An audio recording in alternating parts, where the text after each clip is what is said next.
A blessed Sunday to everyone. This Sunday, we are in the 20th Sunday in Ordinary Time. And this Sunday, we hear the Lord once more healing people. Although this Sunday, it's quite a bit odd, even surprising. When someone came to Jesus, he responded as if with insults. It is not good to give to the dogs what are meant for the children. Mga minamahal na kapatid, I heard sometime a person asking, why can't God just give whatever we need? Bakit pa kailangan ng tao magpakahirap, magtrabaho? When in truth, and I believe and we profess, God is powerful. God can provide whatever we need. Kung paano nga po, God created everything out of nothing. We are pretty much sure God can give us what we need. Kaya nga, we pray fervently. Sometimes may mga lumuluhod, dumidipa, making acts of sacrifices.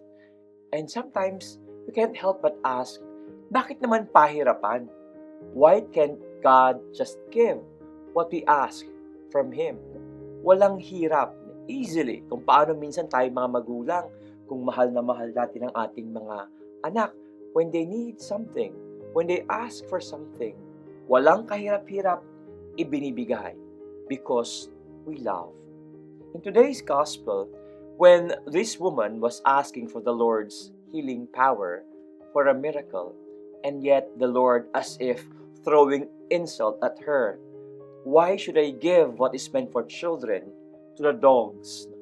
It was not simply an insult. Rather, it's a way for the Lord to test this woman. How strong is your faith?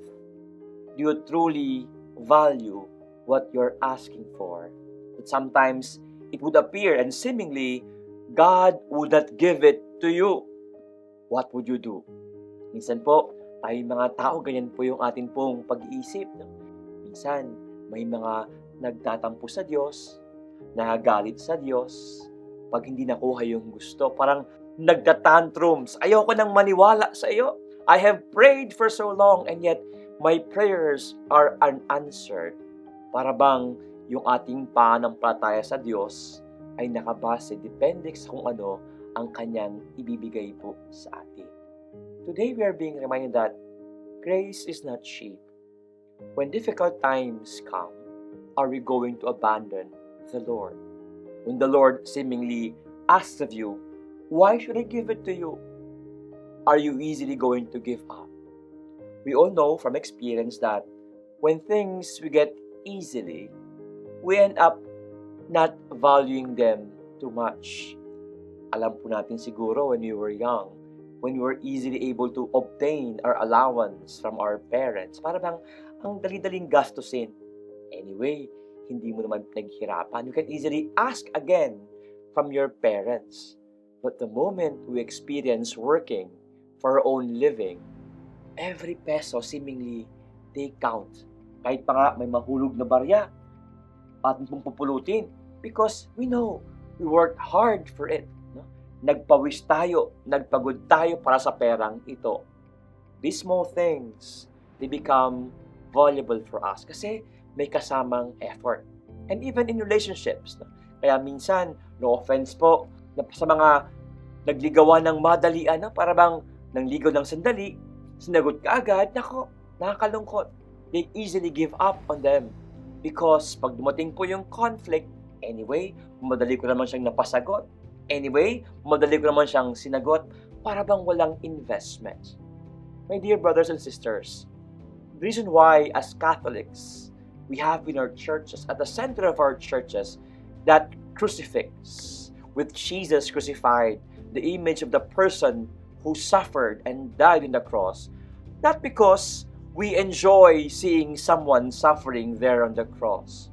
Hindi po dahil sa mga Katoliko ay brutal, no? Mga masokista, mga sadista. We enjoy seeing someone there blooded, suffering on the cross. Hindi po. It's a reminder for all of us how valuable we are. Pinaghirapan po tayo ng Diyos. Jesus was crucified for love of us. Our salvation didn't come cheap. it cost God His Son. My dear brothers and sisters, sana po, the grace we ask from God, huwag po maging cheap.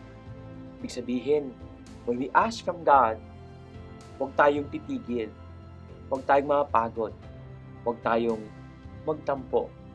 If we truly desire, we truly need what we are asking for, never stop praying and even making sacrifices for them.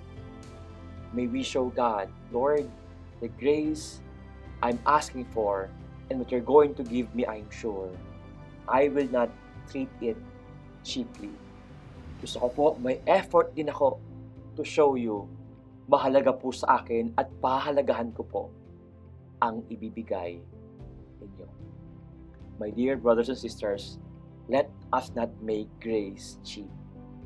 Minsan-minsan, paghirapan po natin. This is how God gives us blessings and graces. May blessings not become cheap. A blessed Sunday to everyone.